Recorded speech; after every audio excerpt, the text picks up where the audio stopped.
امام حسین رضی اللہ تعالیٰ عنہ کے جو قافلے والے تھے، تلواروں کے سائے تھے، دشمنوں کا خوف تھا، مگر سجدے تھے، تلاوت تھی، عبادت تھی، اور ادھر یزیدی لشکر میں ناچ تھے، گانے تھے، رقص و سرور تھا۔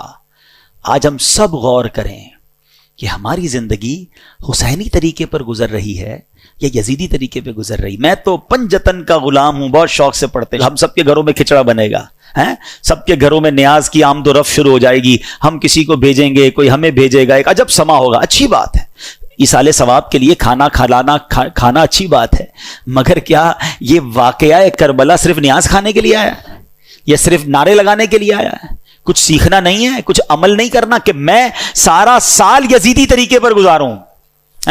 ان کی راتیں رقص و سرور میں گزری کربلا کے میدان میں بھی، اور ان کی راتیں تلاوت قرآن اور دعاؤں میں گزری۔ میری اور آپ کی راتیں کیسے گزر رہی ہیں؟ فلموں میں، گانوں میں، میوزک میں، اور کہتے ہیں پنجتن کا غلام ہوں۔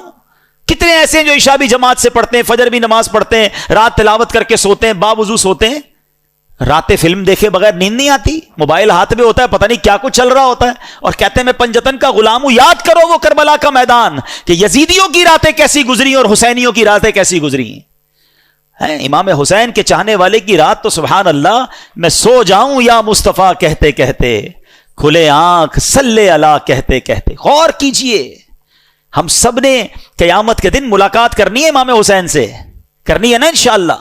ہماری تو تمنا ہے کہ ہمارا حشر ان کے ساتھ ہو، ہم وہیں ان کے پیچھے پیچھے جنت میں جائیں گے۔ مگر اگر وہاں کوسچن ہو گیا کہ تم کون سے طریقے پر زندگی گزار کر آئے، حسینی یا یزیدی، وی ہیو اینی آنسر؟ یہ غور کرنا ہے۔ اس کربلا کے واقعے میں دو گروپس تھے، ہمیں ایک گروپ چوز کرنا ہے، اور حقیقتاً ہمیں کربلا امام حسین کے گروپ کو چوز کرنا ہے نا، ہمیں انہی کے فٹ اسٹیپ پر چلنا ہے، یزیدیوں کے پیچھے تو نہیں جانا نا۔ تو یہ غور کریں کہ اعمال ایسے ہیں کہ نہیں۔